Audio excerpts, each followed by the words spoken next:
Welcome back, gang, for the first time and hopefully many more to come. Don't forget to subscribe to the YouTube channel and click on the notifications right here, this little bell, so you can get those emails every time we go live. Peace. Over here with good friend Andre Rozier, trainer of the Man of the Hour, Daniel Jacobs. Yes, we're here. It's a new vista, a new horizon, and a new time for Danny and Team Jacobs. You must be very proud of him to be able to get a commitment from a promoter at a network like this. Oh, definitely. I mean, as you all know, I refer to Danny as my son, and we've been waiting to have more clarity in our career. We don't have to worry about when we're fighting, who we're fighting, and this is going to be a better atmosphere. And then, you know, because there was talk that perhaps Danny was going to be on the October Barclays card, or that junior middleweight card, but maybe he had a problem with like where Danny would be on the card, because he's a main event fighter, right? Let's be honest. Exactly. Who his opponent's going to be, and then you have a opponent come over here with a clear plan. That must have been very happy for you and Danny to hear. Anytime I have clarity in career and directions, I'm a happy man. Now I'm a happy man. And uncertainty drives me insane. Now we no longer have that, so it's all the way to the top. Yeah, right there. Now we haven't spoke since the Triple G fight, actually. Right. One thing I remember that you said to me during the fight was Danny was going to throw 100 punches around. Now that we've seen the fight, it's probably a good thing that he didn't throw 100 punches around, because he fought Triple G really smart in that fight. Right, he certainly did. We had several directions and game plans for the fight, and we followed through on what was best at the time. We could have made some alterations and some redirections, but I thought Danny gave me everything I asked for and everything we worked for, and I'm really proud of him. I thought he won the fight, but nonetheless, we have to work harder to be the best that we can be and rise to the top. You get that rematch. Do you think Danny's got to knock him out? No, I don't think he has to knock him out. I just think that my son has to maintain control of the bout. Once he maintains control of the bout, I think we won't have a problem. And I'm going to make sure that he does maintain control of the bout. Do you think that Danny by springtime will have almost a guaranteed shot at either Triple G, Canelo, or Lemieux? Oh, without a doubt, definitely. Definitely, without a doubt. I think that. Congratulations, brother. We're actually talking about it. As long as Danny controls the atmosphere as he does, we'll never have a problem. Yeah, we're talking about what do you think your chances are by spring to either get Triple G rematch, Canelo, Lemieux, maybe Charlo, or maybe Andrade. One of those five guys. One of those five guys? By the spring. I think it's a strong possibility. One of those guys. I think it's, I don't know what the possibilities are, maybe for the two top guys by spring, but definitely those five guys. I think this middleweight division is fun. It's starting to really warm up. Yeah. And nice shirt, by the way. I like oh, you like this? Yeah. You know this guy? Yeah, he looks familiar. He looks fearless. He looks like he's got fire on him. Yeah, he does. He's blazing. But I think that it's an exciting time, and we're definitely going to be in a position to take control. And Danny will show his true wares. Needless to say, in my eyes, and of course I'm biased as hell, but he's the best middleweight on the planet. And I'm not just saying that because it's Danny Jacobs or it's my son. He's the best. Show a lot of wrinkles in your game. Triple G, let's face it, good fighter, but really just that jab, especially against talented fighters like Danny. Right. Canelo, maybe a little bit slow-footed, quick hands, but I don't know, Danny's got also a big size advantage on him. Styles make fights, so it would be a completely different fight from the Triple G fight. I mean, people would say it was a closer fight. Styles still make fights. The fight with me and Canelo, I don't even see going the distance. I just think that the longer reach, the speed, I mean, I'm faster than Triple G, and just about the same amount of power, so it's different. And I can box too. You're looking good boxing lefty too, especially in that Triple G fight. When you first took the chart southpaw, you told me before, back in the Moore fight, that you could fight southpaw. I was like, I gotta see this. So you think about the Lauras, you think about the Trouts. He didn't really look too good against those guys, even though he won.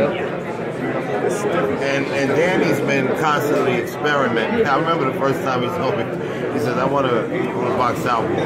I said, Al, man, cut it out. Let's go. Let's get to work. I was a teenager. Yeah, he just about and he just started experimenting, and then he'd go back and forth. And honestly, it was very courageous of him to take the initiative to follow through in the Golovkin fight, where he could have just as easily worked from the orthodox stance. But he you had him confused, man. He was confused. Triple G was confused. And then, If I could start my career southpaw, I would. If I could fight southpaw, I would. And then later in the fight, he was swiping him with combos, body shots. He was backing off. You could tell in his face he didn't like that. He wasn't used to that before. But I thought maybe Triple G edged out Canelo, though. What do you guys think about that? Well, I mean, it was a great fight. I thought he won. Right. It's not an edge. I thought he won the fight cleanly. But, you know, boxing is interpretation, as you can see. We didn't get the nod, and I thought we won. Right. It's just interpretation. It depends on who's it actually. 110, 118, not interpretation. No, that was ridiculous. That was ridiculous. Fliggity. That's what that is. So you know which fight I'd like to see though? I'd like to see that Lemieux fight. Get some revenge for what happened to Curtis, because Curtis got caught by Lemieux. He was fighting well early in that fight. We wanted Lemieux. Lemieux said no.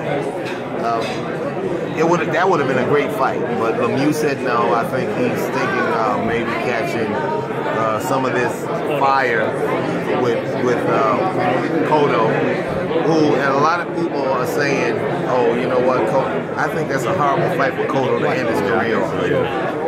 He's a no disrespect to David, right. I just think exactly.